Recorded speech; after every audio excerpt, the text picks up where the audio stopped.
وہ اپنے باپ کی میت کے سامنے گم سم بیٹھی ہوئی تھی۔ گھر میں رشتہ دار، محلے دار جمع تھے۔ ہر کسی کے چہرے پر حزن و ملال چھایا ہوا تھا۔ کسی کو بھی یقین نہیں تھا کہ وہ یوں اچانک داغ مغفار کر دے جائیں گے۔ ابھی صبح ہی تو بالکل ٹھیک ٹھاک گھر سے نکلے تھے اور شام میں ان کی میت گھر آئی تھی۔ ہر کوئی حیران تھا۔ وہ آفس سے گھر واپس آ رہے تھے جب ایک ٹرک والا انہیں کچلتا ہوا چلا گیا۔ ان کی باڈی کی حالت اتنی خراب تھی کہ انہیں اسی وقت دفنانا تھا، کیونکہ ان کے جسم کے مختلف حصوں سے خون جاری تھا، جبکہ ہانیہ بس کھوئی کھوئی سی بیٹھی تھی۔ وہ یقین ہی نہیں کر پا رہی تھی کہ زندگی اسے اتنا بڑا زخم بھی لگا سکتی ہے۔ ماں تو سالوں پہلے ہی چل بسی تھی اور اب اس کا باپ بھی اس دنیا سے جا چکا تھا۔ اس کی آنکھوں سے آنسو ٹپک رہے تھے۔ لوگوں کی باتیں اس کے کانوں کے پردے پھاڑ رہی تھیں۔ سبھی لوگ اس کے باپ کی میت کو جلدی اٹھانے پر زور دے رہے تھے اور وہ متوحش نظروں سے سب کو دیکھ رہی تھی۔ اس کا چیخ چیخ کر رونے کو دل کر رہا تھا، مگر آواز اس کے حلق سے باہر نہیں نکل پا رہی تھی۔ اسے محسوس ہو رہا تھا کہ جیسے اس کی آواز اس کے حلق میں کہیں دب سی گئی ہے۔ وہ چاہ کر بھی نہ چیخ پا رہی تھی، نہ ہی رو پا رہی تھی۔ بس خالی خالی نظروں سے اپنے باپ کی میت کو دیکھتے خود کو اس بات کا یقین دلانے کی کوشش کر رہی تھی کہ اب وہ اس دنیا میں بالکل ہی تنہا رہ گئی ہے۔ اب اس پوری دنیا میں کوئی ایسا نہیں جو اس کی فکر کرے گا۔ ہانیہ نے اپنے باپ کی میت کی دوسری جانب بیٹھی اپنی سوتیلی ماں کو دیکھا تھا، جو اپنے شوہر کے چھوڑ جانے کے غم میں بری طرح سے ہلکان تھی، اور یہی وہ عورت تھی جو صبح شام اس کے باپ سے لڑتی تھی، اور اب وہ سب سے زیادہ غمزدہ نظر آ رہی تھی۔ آج پہلی بار ہانیہ کو اپنی سوتیلی ماں سے شدت سے نفرت ہوئی۔ صبح بھی جب اس کے بابا آفس جانے کے لیے گھر سے نکل رہے تھے تو اس کی سوتیلی ماں ان سے خوب لڑی تھی، اور بات کچھ بھی نہیں تھی، وہی ہمیشہ کی ایک بات کہ اتنے پیسوں میں گھر کا خرچ پورا نہیں ہوتا۔ اس کے بابا اپنی بیوی کو یقین دلاتے رہے کہ وہ کہیں نہ کہیں سے مزید پیسوں کا بندوبست کر لیں گے، ابھی وہ اسی میں گزارا کرے۔ تنخواہ دار بندہ تھا، آخر کب تک تنخواہ ساتھ دیتی؟ مہینے کے آخر میں سبھی کچھ ختم ہو جایا کرتا تھا، اور پھر اس گھر میں لڑائی روز کا معمول بن جایا کرتی تھی۔ ہانیہ نے دکھ سے اپنے بابا کو دیکھا تھا، جو سر جھکائے مسلسل اپنی بیوی کی لان تان سن رہے تھے۔ اگر وہ کچھ کہتے تو یقیناً مزید لڑائی کو ہوا دیتے، اس لیے بس خاموشی سے اپنی بیوی کی زبان کے جوہر دیکھتے رہتے۔ اور ہانیہ کچن میں گھسی سب کے لیے ناشتہ تیار کر رہی تھی، مگر اس کا دل اپنے بابا کی یہ حالت دیکھ کر بری طرح سے دکھی ہو رہا تھا۔ لیکن وہ بھی مجبور تھی، کچھ کہہ نہیں سکتی تھی، کیونکہ رضیہ بیگم کی زبان کے سامنے کوئی نہیں ٹک سکتا تھا، اور ہانیہ کو تو ویسے ہی وہ جوتے کی نوک پر رکھتی تھی، کیونکہ ہانیہ ان کی سوتیلی بیٹی تھی۔ اسی وجہ سے وہ ہانیہ سے بری طرح سے خار کھاتی تھی۔ صبح کا منظر ہانیہ کی نظروں کے سامنے سے ہٹا تو ہانیہ حال میں واپس آئی۔ اس کے بابا کی میت کو اٹھانے کی تیاری کی جا رہی تھی۔ خاندان کے مرد کمرے میں آئے۔ چند عورتوں نے ہانیہ کو بازو سے پکڑ کر اسے میت سے پیچھے کیا تاکہ وہ آدمی آگے بڑھ کر میت کو اپنے کندھوں پر اٹھا سکے۔ ہانیہ نے تڑپ کر اپنے بابا کی میت کو دیکھا تھا، جو اب کندھوں پر اٹھائے جا چکے تھے۔ اس کا دل پھٹنے والا تھا۔ دکھ کی شدت سے اس کی آنکھوں سے آنسو بہنے لگے تھے۔ اسے احساس ہونے لگا کہ اس کے بابا اس کے پاس سے ہمیشہ کے لیے جا رہے ہیں۔ اب وہ کبھی بھی اپنے بابا کو نہیں دیکھ سکے گی، ان کا لمس نہیں محسوس کر سکے گی۔ اب روز وہ ان کے گھر آنے کا انتظار نہیں کر سکے گی۔ ہانیہ شدت سے رونے لگی۔ بہت کچھ کھونے کا احساس اس کے دل کو بری طرح سے رون دے جا رہا تھا، جبکہ عورتیں اسے گلے سے لگائے تسلیاں دے رہی تھیں، مگر وہ جانتی تھی کہ یہ صرف الفاظ ہیں۔ اب اس دنیا میں اس کا کوئی نہیں رہا، اس کے لیے سب کچھ ختم ہو گیا۔ اس کے بابا کی میت کو قبرستان لے گئے تھے، جبکہ گھر میں گہری خاموشی چھا گئی تھی۔ ہانیہ ایک کونے میں سر جھکائے بس روئے جا رہی تھی۔ آج اس کا غم بہت بڑا تھا۔ اس نے اپنی آنکھوں کے سامنے اپنے ماں باپ کو جاتے دیکھا تھا۔ اس نے اس لمحے خود کو اس دنیا کی سب سے بد نصیب بیٹی تصور کیا، جس کے ماں باپ اسے بہت جلدی چھوڑ کر چلے گئے تھے، جبکہ اس کی ماں رضیہ بیگم کچھ دیر رو کر چپ ہو گئی تھی، جیسے میت کے اٹھنے کے ساتھ ہی उनका दुख भी ख़त्म हो गया हो। रज़िया बेगम के लिए इस घर में हानिया का वजूद नाकाबिले बर्दाश्त था। वो तो पहले भी हानिया को बर्दाश्त करने के लिए तैयार नहीं थी। उसे इस घर से निकालने के लिए तरीके सोचती रहती थी, मगर अब मज़ीद वो हानिया को इस घर में बर्दाश्त नहीं कर सकती थी। अभी हानिया के बाबा के इंतकाल को महज 10 दिन हुए थे, मगर घर में सभी कुछ मामूल पर आ गया और रज़िया बेगम हानिया के लिए रिश्ता ढूंढने शुरू हो गई। वो जल्द अज जल्द हानिया को इस घर से चलता कर देना चाहती थी और उसके लिए उन्होंने मोहल्ले में रहने वाली एक औरत को अपने घर बुलाया जो रिश्ते करवाने का काम करती थी। वो रज़िया बेगम की बहुत अच्छी दोस्त भी थी। हानिया किचन में दोपहर की रोटी बनाने के लिए आटा गूंद रही थी जब उसे बाहर सहन से आबदा खाला की आवाज़ सुनाई दी। आबदा खाला रिश्ते करवाने वाली खातून थी, मगर हानिया नहीं जानती थी कि उसकी माँ ने आज आबदा खाला को किस मकसद के तहत अपने घर बुलाया है। आबदा, मैं चाहती हूँ कि जल्द अज जल्द अब हानिया इस घर से रुखसत हो जाए। तुम तो जानती हो जवान लड़की है, कल को कोई ऊंच नीच हो गई तो सब लोग मुझे ही इल्ज़ाम देंगे। रज़िया बेगम ने ज़माने घर की बेचारगी खुद पर तारी करते हुए आबदा खाला से कहा था। रज़िया बेगम की बात सुनकर आबदा खाला अज़बात में सर हिला गई।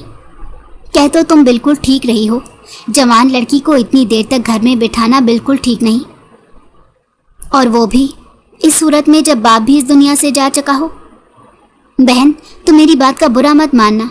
तुम इस लड़की के लिए जितना भी कर लो, मगर फिर भी तुम सबकी नज़रों में सौतेली ही रहोगे।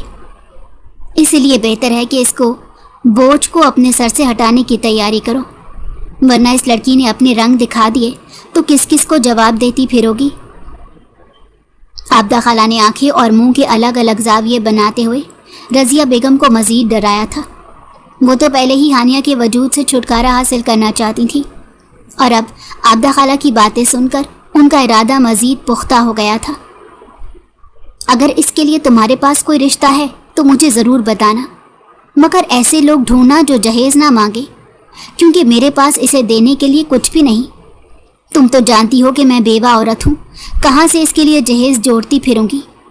मैं बस इसे 2 जोड़ों में जल्द अज जल्द रुखसत कर देना चाहती हूँ, रज़िया बेगम ने धीमी आवाज़ में कहा था, जबकि किचन में काम करती हानिया बाहर सहन में बिछे तख्त पर बैठी इन दोनों औरतों की बातों से यकसर लाइल्म थी और जल्दी जल्दी तवे पर रोटियां डाल रही थी। किचन में हब्स और धुआं भर चुका था। गर्मी इस कदर थी कि हानिया को सांस लेने में भी दिक्कत हो रही थी, मगर उसे ये सारे काम लाजमी करना था, वरना उसे रज़िया बेगम की डांट फिंकार सुननी पड़ती।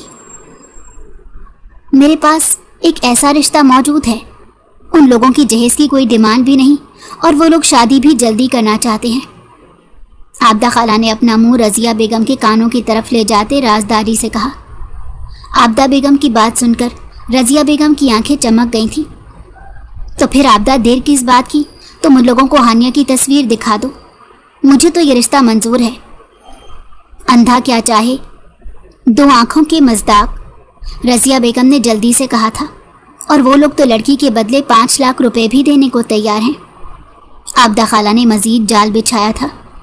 रज़िया बेगम की आंखें हैरत से फैली। वो तो कुछ सोचे समझे बगैर दिलो जान से ये रिश्ता करने को तैयार थी। लेकिन एक मसला है, आबदा खाला ने इधर उधर देखते मज़ीद धीमी आवाज़ में कहा। रज़िया बेगम ने सवालिया नज़रों से उनकी तरफ देखा।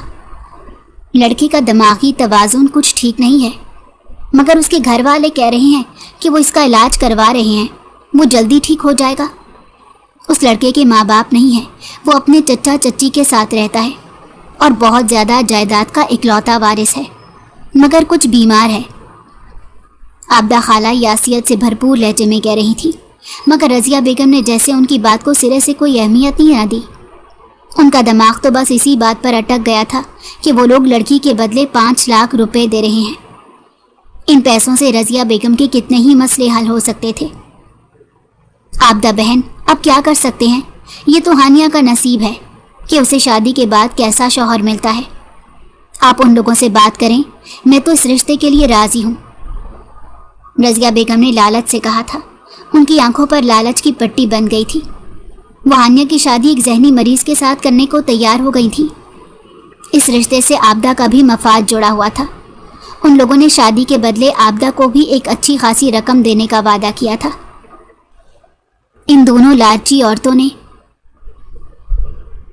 पैसों की खातिर हानिया की खुशियों का सौदा कर लिया। वो इस बात से भी नहीं डरी थी कि यतीम बच्ची है, किस तरह से इस सब का सामना करेगी। उन दोनों औरतों के जहन पर बस लालच सवार था। रज़िया बेगम को हानिया से अपना पीछा छुड़ाने के साथ साथ 5 लाख रुपए भी मिल रहे थे। उन्हें और क्या चाहिए था। उन्हें तो लग रहा था उनकी किस्मत खुल गई है। आबदा ने लड़के वालों को हानिया की तस्वीर दिखा दी थी। उन लोगों को हानिया भी पसंद आ गई थी। वो लोग तो पहले ही अपने जहनी मरीज भतीजे के लिए लड़की ढूंढ रहे थे। जल्द अज जल्द उसकी शादी कर देना चाहते थे, मगर कोई भी अपनी बेटी की शादी एक जहनी मरीज से करने को तैयार नहीं था। इसलिए उन्होंने आबदा जैसी लालची औरत की खिदमत हासिल की और उसे पैसों का लालच दिया था। दूसरी जानिब रज़िया बेगम भी बेइंतहा लालची खातून थी। हानिया उनके लिए बोझ के सिवा कुछ नहीं थी। वो एक तीर से 2 शिकार कर रही थी। वो हानिया से पीछा भी छुड़ा रही थी और फिर उनके हाथों में लाखों रुपए भी आ रहे थे। उन्हें और क्या चाहिए था। उस रोज़ जिब्रान आफंदी के चचा और चची हानिया के घर उसे देखने के लिए आए थे। रज़िया बेगम ने हानिया को बताया था कि एक बहुत अच्छा रिश्ता आया है, वो उसकी शादी कर रही हैं, इसलिए लड़के वाले आज उसे देखने के लिए आ रहे हैं। हानिया ने हैरानी से अपनी सौतेली माँ की तरफ देखा। अभी उसके बाप को मरे 10-12 दिन ही तो हुए थे, आखिर इतनी भी क्या जल्दी थी। मगर वो मुंह से कुछ ना कह सकी, क्योंकि वो जानती थी कि उसकी सौतेली माँ के सामने उसकी किसी भी बात की कोई अहमियत नहीं। वो वही करेंगी जो वो चाहती हैं। और अब तो इसके बाबा भी इस दुनिया में नहीं थे। वो किसके बलबोते पर शादी करने से इनकार करती। इसीलिए उसने रज़िया बेगम की ख्वाहिश के सामने सर झुका दिया। अगले रोज़ जिब्रान आफंदी के चचा और चची हानिया को देखने आ गए। हानिया उनके सामने खामोशी से सर झुकाए बैठी हुई थी। उन्होंने हानिया को देखा, फिर चौंक कर एक दूसरे की तरफ देखा। सामने बैठी लड़की बेहद खूबसूरत थी, उसमें किसी चीज़ की कोई कमी नहीं थी। फिर भी जाने क्यों उसके घर वाले उसकी शादी एक जहनी मरीज लड़के से कर रहे थे। मगर उन दोनों को इन सब बातों से कोई सरोकार नहीं था। उन्हें तो उस जहनी मरीज लड़के से अपनी जान छुड़ानी थी, इसीलिए वो उसकी शादी करवा रहे थे ताकि उसकी बीवी आकर उसकी सारी जिम्मेदारी उठा सके। अगले हफ्ते निकाह की तारीख रख दी गई। सब कुछ बहुत ही जल्दी में हो रहा था। हानिया को तो संभलने का मौका तक ना मिल सका था। अभी तो वो अपने बाबा के गम से बाहर भी ना आ सकी थी। वो अभी शादी जैसी जिम्मेदारी को उठाने के लिए तैयार नहीं थी। उसके तो वहमो गुमान में भी नहीं था कि उसकी सौतेली माँ उसके साथ क्या करने जा रही है। हानिया अपने कमरे में चली आई। अगले हफ्ते उसका निकाह था और फिर उसे हमेशा के लिए इस घर से रुखसत हो जाना था। और ये बात तो वो बहुत अच्छे से जानती थी कि एक बार वो इस घर से रुखसत होकर चली गई तो उसकी सौतेली माँ इस घर के दरवाजे उसके लिए हमेशा के लिए बंद कर देगी। मगर वो बेबस और मजबूर थी, कुछ नहीं कर सकती थी। उसके बाबा की ज़िंदगी में भी रज़िया बेगम उसकी शादी के लिए कोशिशें कर चुकी थी और इसी बात पर अक्सर उन दोनों की लड़ाई भी हो जाती थी। और अब तो उसके बाबा इस दुनिया में नहीं थे। रज़िया बेगम की बन आई थी, वो जो चाहे कर सकती थी। देखते ही देखते एक हफ्ता कैसे गुजरा कुछ पता ही ना चल सका और हानिया के निकाह का दिन भी आ गया। मगर इस घर को देखकर कहीं से भी ये अंदाज़ा नहीं हो रहा था कि इस घर में कोई शादी है। हानिया अपने कमरे में दुल्हन बनी बैठी हुई थी जब रज़िया बेगम उसके कमरे में आई थी। उन्होंने सर्द नज़रों से हानिया के सजे संवरे से रूप को देखा। हानिया, तुम भी जानती हो कि तुम्हारा बाप इस दुनिया में नहीं है। मेरे ऊपर मेरे 3 बच्चों की जिम्मेदारी है। ऐसे में मैं तुम्हारी शादी करके इस फर्ज से सुबुकदोश हो रही हूँ। अब आगे जो कुछ भी होता है वो तुम्हारी किस्मत है। तुम्हें कभी लौट कर इस घर में आने की कोई ज़रूरत नहीं। तुम्हारा बाप इस दुनिया से जा चुका है तो अब तुम्हारा रिश्ता भी इस घर से ख़त्म हो गया और अब जो कुछ भी है तुम्हारा ससुराल और शौहर है। अब पलट कर यहाँ देखने की कोई ज़रूरत नहीं, क्योंकि मैं भी एक बेवा औरत हूँ। अपने 3 बच्चों को देखूं या तुम्हारी जिम्मेदारी उठाती फिरूं। रज़िया बेगम ने कठोरपन की इंतहा कर दी थी। हानिया से उसके मैके का मान हमेशा के लिए छीन लिया था। جبکہ ہانیہ ہکا بکا سی ان کی شکل دیکھ رہی تھی۔ رضیہ بیگم اپنی بات کر کے اس کے کمرے سے جا چکی تھی، جبکہ ہانیہ آنکھوں میں آنسو بھرے آئینے میں نظر آتے اپنے وجود کو دیکھ رہی تھی، جو ان کے لفظوں سے لہو لہان ہو گیا تھا۔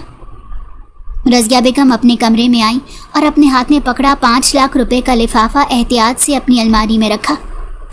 ہانیہ اپنے کمرے میں ہی بیٹھی تھی۔ رضیہ بیگم نکاح خواہ کو لے کر اس کے کمرے میں آئی تھی۔ اس کے نکاح میں انہوں نے کسی بھی رشتہ دار کو نہیں بلایا تھا۔ یوں خاموشی سے ہانیہ کا نکاح کر دیا گیا اور پھر کچھ دیر بعد ہانیہ کو رخصت کر دیا گیا۔ اس کا شوہر جبران آفندی اس سے پہلے ہی گھر جا چکا تھا۔ ہانیہ کو یہ بات بے حد عجیب لگی تھی۔ ہانیہ دلہن بنی جبران کے کمرے میں بیٹھی ہوئی تھی، مگر وہ اب تک کمرے میں نہیں آیا تھا۔ اب تو بیٹھے بیٹھے ہانیہ کی کمر بھی بری طرح دکھنے لگی تھی۔ اس نے چند لمحوں کے لیے بیڈ کے سرہانے سے ٹیک لگائی اور جانے کب اس کی آنکھ لگی اسے کچھ پتہ نہ چل سکا۔ چند لمحوں بعد کسی کی نظروں کی تپش محسوس کر کے اس کی آنکھ کھلی۔ وہ گھبرا کر سیدھی ہو کر بیٹھی، مگر سامنے کھڑے شخص کو دیکھ کر وہ حیران پریشان سی رہی۔ اس کے سامنے سفید رنگ کی شیروانی میں ایک 26-27 سالہ لڑکا کھڑا تھا، مگر اس کے چہرے کے تاثرات ایسے تھے کہ وہ بہت ہی حیرانی سے ہانیہ کی طرف دیکھ رہا تھا۔ ہانیہ سمجھ گئی تھی کہ یہی اس کا شوہر ہے۔ ہانیہ نے شرما کر پلکیں جھکائیں، مگر جبران اسی تاثرات کے ساتھ اسے دیکھتا رہا۔ کافی دیر اسی طرح سے گزر گئی۔ اب ہانیہ کو اس کے اس طرح سے دیکھنے پر شدید الجھن محسوس ہوئی تھی، کیونکہ وہ جس طرح سے اسے دیکھ رہا تھا یہ سب نارمل نہیں تھا۔ ہانیہ نے ناسمجھی سے ایک بار بھی اس کی طرف دیکھا۔ تم میری دلہن ہو نا؟ جبران نے دونوں ہاتھوں سے تالیاں بجاتے اپنی آنکھوں میں دنیا بھر کا شوق سموئے بچکانہ سے انداز میں ہانیہ سے سوال کیا۔ ہانیہ نے بے یقینی سے اس کی طرف دیکھا۔ اس کے سامنے جو شخص کچھ دیر پہلے خاموشی سے کھڑا تھا وہ مردانہ وجاہت کا مکمل شاہکار تھا۔ پھر اس لمحے جو اس سے سوال کر رہا تھا اس کا ذہن کسی چھوٹے بچے کی طرح سے تھا۔ ہانیہ کو چند لمحوں کے لیے تو کچھ بھی سمجھ نہیں آیا تھا۔ وہ بس ہونک سی سر اٹھائے اس کی طرف دیکھ رہی تھی، جو اب اس کے سامنے آ کر بیٹھ گیا تھا اور شوق سے اسے دیکھ رہا تھا۔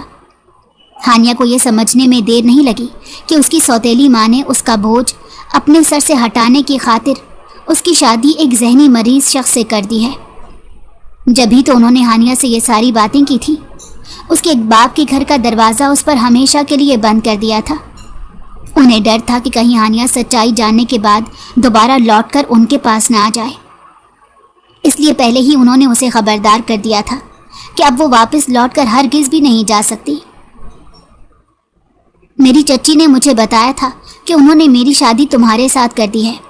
اب تم میرے ساتھ کھیلو گی کیونکہ تم میری دلہن ہو، جبران نے خوش ہوتے بچوں کی طرح کہا، اور یہ دیکھ کر ہانیہ کی آنکھوں سے ایک آنسو لڑک کر اس کے گالوں پر آیا۔ اسے اس وقت شدت سے اپنی قسمت پر رونا آیا تھا۔ بھلے وہ اسے اپنے گھر سے نکال دیتی مگر اس کے ساتھ یہ ظلم تو نہ کرتی۔ اس کی شادی ایک ذہنی مریض انسان سے کر دی جسے خود اپنا احساس نہیں تھا۔ وہ شادی جیسی ذمہ داری کو کیسے نبھاتا؟ آؤ دلہن، میں تمہیں اپنے کھلونے دکھاتا ہوں۔ میرے پاس بہت سارے کھلونے ہیں۔ میری ماما بابا میرے لیے لے کر آئے تھے، مگر میرے ساتھ کوئی کھیلنے والا نہیں تھا، تو وہ سارے کھلونے یوں ہی رکھے ہوئے تھے۔ چچی نے کہا ہے میں ان سارے کھلونوں سے تمہارے ساتھ کھیل سکتا ہوں، مگر میرا کوئی بھی کھلونا چھپانے کی ضرورت نہیں، بس تمہیں کھیلنے کے لیے دے رہا ہوں۔ جبران نے اپنی جگہ سے کھڑے ہوتے ہوئے ہانیہ کا ہاتھ پکڑ کر اسے بیڈ سے اٹھانے کی کوشش کی، اور یہاں آ کر ہانیہ کا صبر جواب دے گیا۔ اس نے ایک جھٹکے سے جبران سے اپنا ہاتھ چھڑایا تھا۔ یکدم ہی ہانیہ کو غصہ چڑھ گیا تھا۔ اس نے جبران کو جھڑکتے ہوئے اسے خود سے دور کیا اور بیڈ سے اترنے لگی تھی۔ اس کی اس حرکت پر جبران غصے میں آیا۔ تم نے میرا ہاتھ کیوں جھٹکا؟ میں تو تمہارے ساتھ کھیلنا چاہتا تھا۔ جبران نے ایک جھٹکے سے اس کا بازو پکڑ کر چیخ کر کہا تھا۔ اس کے اس طرح سے چیخنے پر وہ یکدم سے ڈر گئی تھی۔ تم گندی ہو، میں چاچی کو جا کر تمہاری شکایت کرتا ہوں، اب مجھے تمہارے ساتھ نہیں کھیلنا۔ جبران بچوں کی طرح پیر پٹختا کمرے کا دروازہ کھول کر کمرے سے باہر چلا گیا، جبکہ ہانیہ سن ہوتے دماغ کے ساتھ وہیں کھڑی رہ گئی۔ وہ یقین ہی نہیں کر پا رہی تھی کہ قسمت اس کے ساتھ اتنا بڑا مذاق کر چکی ہے۔ اسے ایک ذہنی مریض کی بیوی بنا دیا گیا ہے جو شادی جیسے رشتے کو نبھانے کے قابل ہی نہیں۔ ہانیہ کو باہر سے جبران کے چیخنے چلانے کی آوازیں آ رہی تھیں۔ وہ وہیں اپنا سر تھامے بیٹھ گئی۔ اسے سمجھ نہیں آ رہا تھا اب وہ کیا کرے، کہاں جائے۔ اسے اپنے لیے ہر راستہ بند نظر آ رہا تھا۔ اسے یقین نہیں ہو رہا تھا کہ اس کی سوتیلی ماں اس کے ساتھ اتنا بڑا ظلم بھی کر سکتی ہے، جبکہ ان کے خود کی 2 بیٹیاں تھیں تو وہ کیسے اس کی زندگی کو یوں تماشا بنا سکتی تھیں۔ ہانیہ کو اس وقت شدت سے اپنے بابا کی یاد آئی تھی۔ اگر آج وہ زندہ ہوتے تو ہانیہ اپنی زندگی اس مقام پر ہرگز بھی نہ کھڑی ہوتی۔ سارا غم اسی بات کا تو تھا کہ وہ زندہ نہیں تھے، اس دنیا سے جا چکے تھے جب بھی اس کے ساتھ یہ ظلم ہوا تھا۔ وہ سمجھ نہیں پا رہی تھی جس عورت کی خود 2 بیٹیاں تھیں وہ کیسے کسی اور کی بیٹی کی زندگی برباد کر سکتی تھی۔ آج ہانیہ کا ہر رشتے پر سے اعتبار اٹھ گیا تھا۔ کچھ دیر بعد جبران اپنی چچی کے ساتھ کمرے میں داخل ہوا۔ جبران کی چچی ایک بے انتہا چالاک خاتون تھی۔ انہوں نے غصے سے ہانیہ کی طرف دیکھا۔ جبران کی چچی کا نام سیما تھا۔ وہ اپنی کمر پر ہاتھ رکھے غصے سے ہانیہ کو گھور رہی تھی۔ کیا بدتمیزی ہے یہ، تم نے کیوں جبران کا ہاتھ جھڑکا؟ کیا تمہاری ماں نے تمہیں سمجھا بجھا کر نہیں بھیجا تھا؟ سیما نے قدرے بدتمیزی سے چیختے ہوئے کہا۔ ہانیہ نے بے یقینی سے ان کی ڈھٹائی کو دیکھا۔ یہ سب کیا ہے؟ آپ لوگ ایک پاگل شخص کی شادی کیسے کر سکتے ہیں جبکہ آپ کو پتہ ہے کہ یہ شادی جیسی ذمہ داری اٹھانے کے قابل نہیں؟ پھر کیوں آپ لوگوں نے میری زندگی برباد کی؟ ہانیہ نے روتے ہوئے نم لہجے میں کہا۔ ہانیہ کی بات سن کر سیما نے ایک ٹھنڈی سانس بھرتے ہوئے آنکھیں گھمائیں۔ اگر تمہیں اس سے شادی نہیں کرنی تھی تو وہیں انکار کر دیتی، یہاں آ کر تماشا کرنے کی کیا ضرورت ہے؟ سیما نے لڑاکا عورتوں کی طرح کمر پر ہاتھ رکھے ہوئے کہا۔ مجھے نہیں پتا تھا کہ میرا شوہر ایک ذہنی مریض ہے۔ اگر مجھے پتا ہوتا تو کبھی بھی اس رشتے کے لیے حامی نہ بھرتی۔ ہانیہ نے بے دردی سے اپنی آنکھوں سے بہنے والے آنسوؤں کو پونچھا۔ بات سنو بی بی، اب یہ سب ڈرامہ کرنے کا کوئی فائدہ نہیں۔ تمہاری شادی اس کے ساتھ ہو چکی ہے اور تمہاری سوتیلی ماں کو ہر بات کا علم ہے۔ ہم نے اس شادی کے بدلے 5 لاکھ روپے بھی دیے ہیں۔ اس لیے اب یہ سوچ تو اپنے ذہن سے نکال دو کہ تم یہاں سے کہیں جا سکتی ہو۔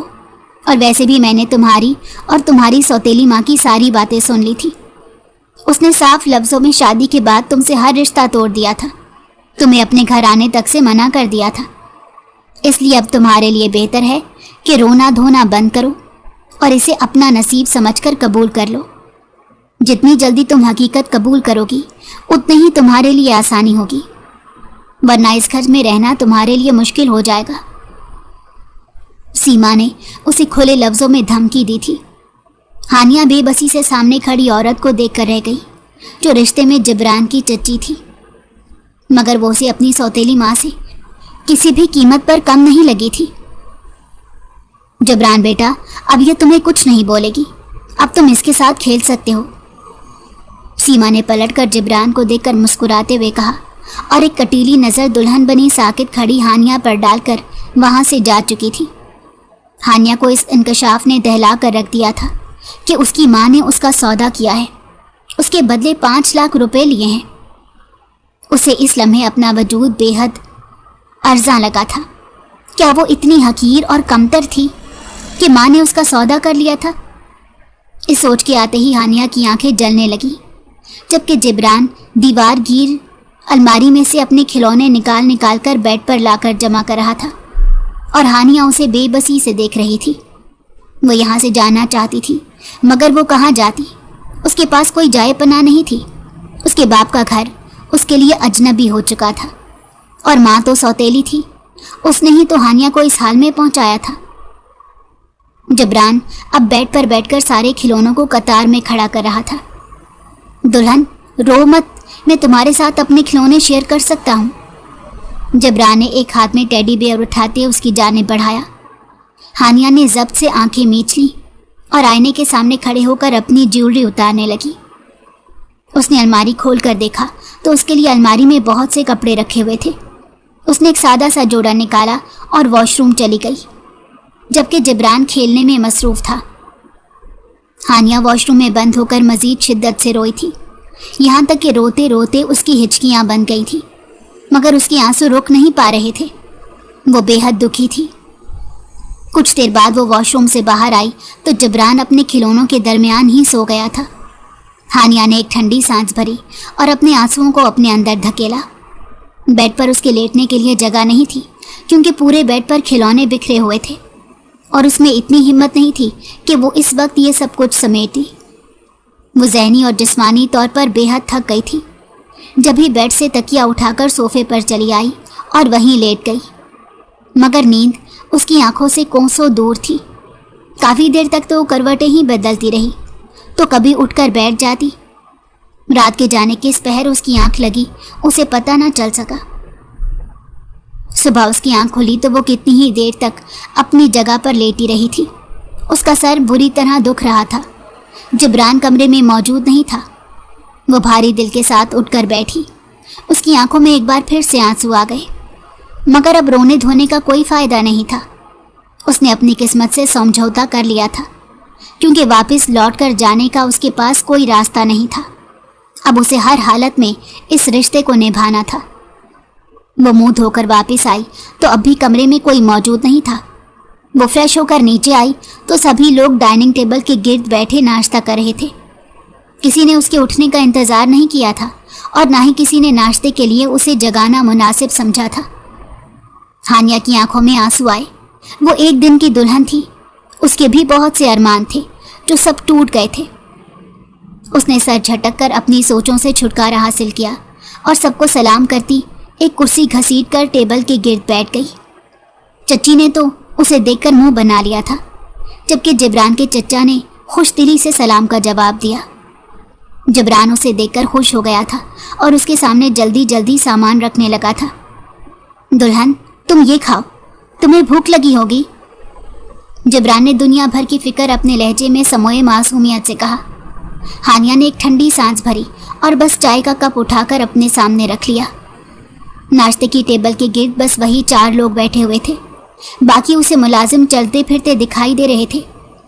चच्ची और चचा दोनों नाश्ते की टेबल की गिर्द से उठ गए थे। अब टेबल पर बस हानिया और जिब्रान बैठे थे। हानिया ने गौर से जिब्रान को देखा। उसका चेहरा क्लीन शेव था, जबकि बाल भी सलीके से कटे हुए थे। वो नाश्ता भी बहुत सफाई से कर रहा था। वो छोटे छोटे बाइट ले रहा था।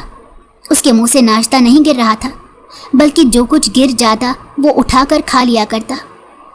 हानिया खामोश बैठी उसकी नकलो हरकत देख रही थी। उस लम्हे उसे जिब्रान बिल्कुल ठीक लगा था।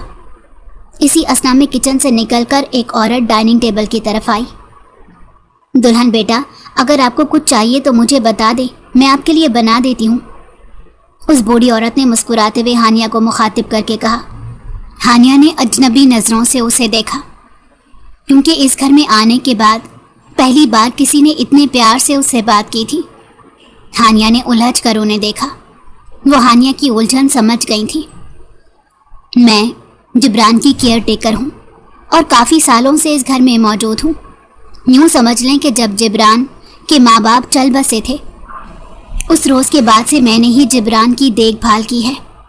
मगर अब मैं बूढ़ी हो चुकी हूँ। पहले की तरह जिब्रान के पीछे नहीं भाग सकती और ना ही उसकी देखभाल कर सकती हूँ। उस बूढ़ी औरत ने कुछ शर्मिंदा होते कहा था। हानिया समझ गई थी कि इसी वजह से उसकी शादी जिब्रान के साथ की गई है, ताकि वो जिब्रान का ख्याल रखे और उसकी देखभाल करे। उसका बूढ़ी औरत का नाम कलसूम था, जो काफ़ी सालों से इस घर में रह रही थी। हानिया ने इस बात में सर हिला दिया, मगर मुंह से कुछ भी ना बोली। उस औरत ने जब देखा कि हानिया बिल्कुल खामोश है तो वो भी चुप हो गई। हानिया अपने कमरे में आई तो कुछ देर बाद जिब्रान भी कमरे में आया था। हानिया खामोशी से उसकी हरकत व सकनात देख रही थी। जिब्रान सर झुकाए आगे बढ़ा और स्टडी टेबल पर जाकर बैठ गया। उसने स्टडी टेबल की दराज खोलकर उसमें से अपने लिए कलर बुक निकाली और कलर्स करने लगा। कुछ देर बाद जिब्रान की चच्ची कमरे में आई। उन्होंने हानिया को मुकम्मल तौर पर नज़रअंदाज किया और साइड टेबल में से जिब्रान की दवाइयों का बॉक्स निकाला। जग में से पानी ग्लास में पलटा और जबरान की तरफ बढ़ी। उन्होंने काफ़ी सारी मेडिसिन अपने हाथों से निकाली थी और जबरान की तरफ बढ़ाई थी। जबरान ने पहले तो उन दवाइयों को देखकर मुंह बनाया और फिर उनके घूरने पर खामोशी से वो सारी दवाइयाँ पानी के साथ निकल गया। हानिया बहुत गौर से ये सब देख रही थी और फिर उसकी चच्ची उसी खामोशी से कमरे से निकल गई। जबरान भी अपनी बुक पर झुक गया था, मगर 5 मिनट बाद ही नींद से उसकी आंखें बंद होने लगी। वो कलर बुक बंद करके बिस्तर पर आ गया। हानिया उसे अपनी जाने बाता देखकर सहम गई थी। वो एक तरफ सिमट कर बैठ गई, मगर जबरान ने उसकी मौजूदगी को यकसर नज़रअंदाज किया और बिस्तर पर ढह सा गया। वो अपनी आंखें खोलने की कोशिश कर रहा था, मगर उसका दिमाग अंधेरों में डूबता जा रहा था। दुल्हन, अगर मैं सो जाऊं तो तुम मुझे छोड़कर मत जाना। तुम्हारी वजह से आज चच्ची ने मुझे मारा नहीं है, क्योंकि तुम यहाँ बैठी हुई थी, वरना वो रोज़ दवाई खिलाने से पहले मुझे बहुत मारती हैं। वो कहती हैं जिस तरह से मेरे मामा बाबा मर गए हैं, मैं तुम्हें भी मार दूंगी। जबरान गनूदगी में हानिया का हाथ थामे उससे कह रहा था। हानिया ने पहले अपना हाथ छुड़ाने की कोशिश की, मगर जबरान की बात सुनकर वो साकित रह गई। जबरान गनूदगी में उससे अपने खौफ का इजहार कर रहा था। उसका दिमाग भी ये समझ गया था कि आज हानिया की मौजूदगी की वजह से उसकी चच्ची ने उस पर हाथ नहीं उठाया। हानिया ने नासमझी से जबरान को देखा था, मगर जबरान नींद की वादियों में उतर गया। वो गहरी नींद सो गया था, मगर उसने हानिया का हाथ बहुत सख्ती से थाम रखा था। हानिया को बहुत कुछ गलत होने का एहसास हुआ था। वो समझ गई थी कि जबरान की इस हालत के पीछे ज़रूर इसकी चच्ची हैं। वो अब सच का पता लगाना चाहती थी और उसके लिए उसके जहन में सबसे पहले कलसूम का नाम आया। कलसूम ही उसे सबके बारे में बता सकती थी। हानिया को यहाँ रहते हुए 2 माह गुजर गए थे, मगर उसे अकेले में कलसूम से बात करने का मौका ना मिल सका था, क्योंकि सारा दिन जबरान की चच्ची सब पर नज़र रखती और हानिया उनके सामने कलसूम से कुछ भी ना पूछना चाहती थी। इसीलिए वो फ़िलहाल खामोश थी और सही वक्त का इंतज़ार कर रही थी। इसी अरसे में जबरान और उसकी दोस्ती भी हो गई थी। अब उसे जबरान से डर नहीं लगता था, मगर उस रोज़ के बाद से जबरान ने उसे कुछ नहीं बताया था। मगर हानिया ने यह बात नोट की थी कि जबरान अपनी चच्ची की मौजूदगी में इंतहाई डरा डरा सा रहता है। जैसे ही उसकी चच्ची उसके सामने आती हैं, उसके चेहरे का रंग उड़ जाता है, और जब वो उसके सामने नहीं होती तो वो हानिया के साथ खूब बातें करता है। आखिरकार एक रोज़ हानिया को मौका मिल गया। उस रोज़ जबरान की चच्ची किसी काम से बाहर गई थी और कलसूम भी सर्वेंट क्वार्टर में आराम कर रही थी। हानिया ने कलसूम को अपने कमरे में बुलाया था। छोटी दुल्हन, आपने हमें बुलाया, कोई काम है आपको? कलसूम ने जबरान की तरफ देखते पूछा, जो फर्श पर बैठा पेंटिंग करने में मसरूफ़ था। हानिया ने सर्द नज़रों से कलसूम की तरफ देखा और उन्हें अपने सामने बैठने का इशारा किया। वो बेड की पायंती के साथ टिक गई थी। मुझे आपसे कुछ पूछना है और मुझे उम्मीद है कि आप मेरी सारी बातों का सच सच जवाब देंगी।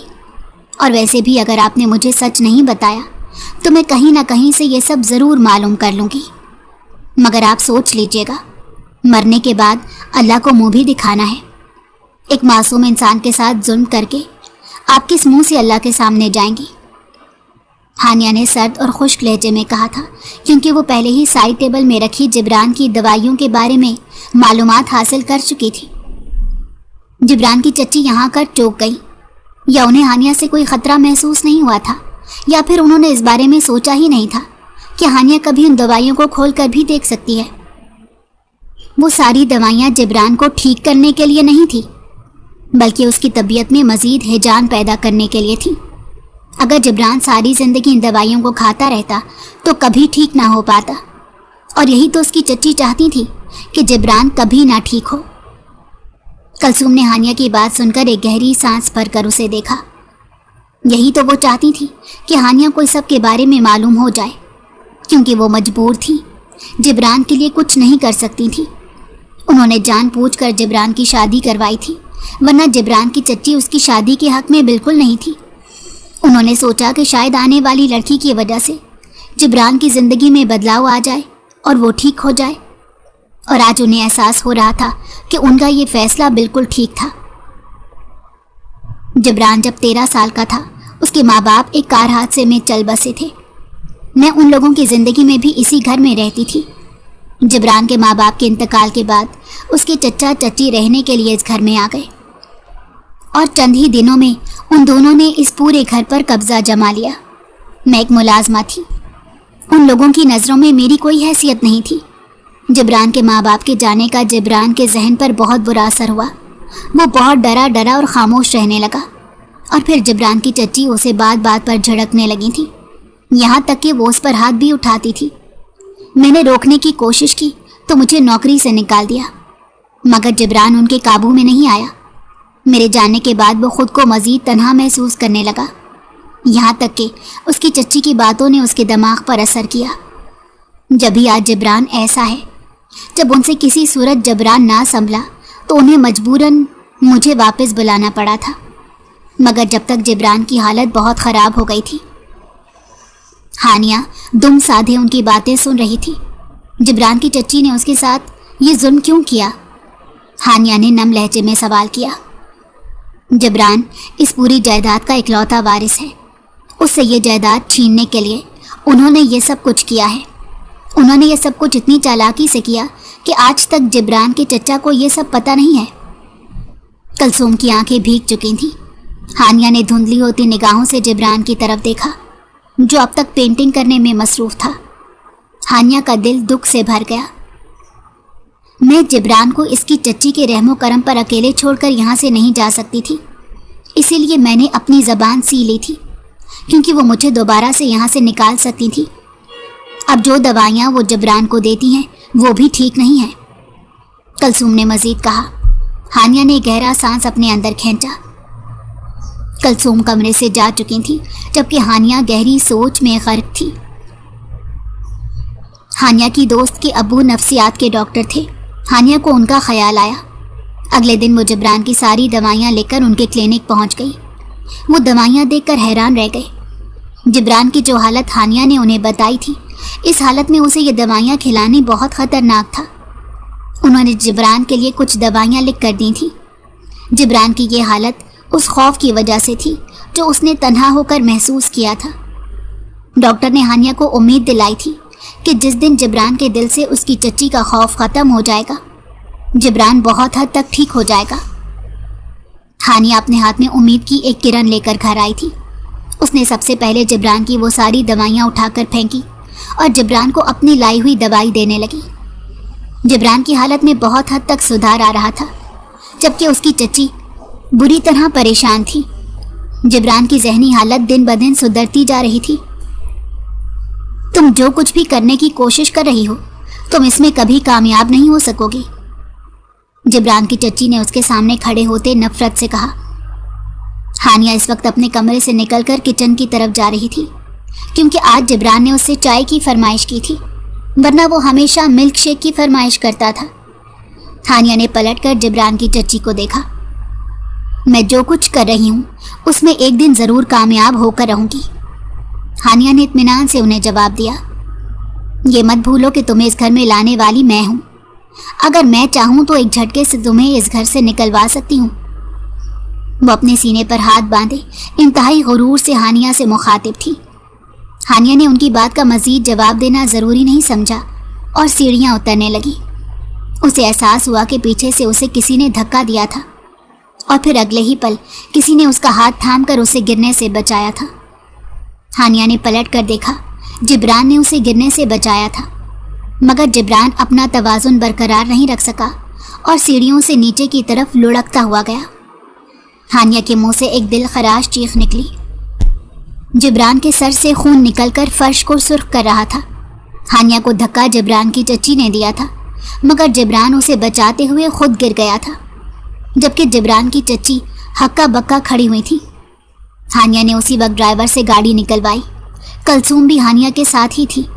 وہ دونوں جبران کو لے کر اسپتال پہنچی تھی۔ اسے ایمرجنسی میں لے جایا گیا تھا۔ اس کے سر پر گہری چوٹ لگی تھی، جبکہ ہانیہ کی آنکھوں سے مسلسل آنسو بہہ رہے تھے۔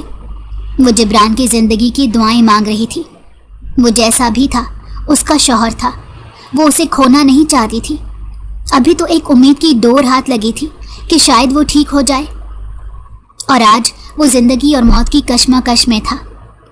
कई घंटों के तवील इंतजार के बाद डॉक्टर ने जिब्रान की जिंदगी की नवीद दी थी। उसके दिमाग का ऑपरेशन किया गया था, लेकिन जिब्रान बेहोश था। उसे 2 दिन बाद होश आया था और शायद ये मुआवजा ही हुआ था।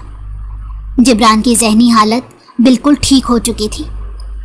उसने मुस्कुराकर हानिया की तरफ देखा था और अपना हाथ उसकी तरफ बढ़ाया था। हानिया ने उसके हाथों में अपना हाथ दे दिया। मुझे नई जिंदगी देने के लिए बहुत शुक्रिया। जिब्रान हानिया का एहसानमंद था। हानिया दिल से मुस्कुराई थी।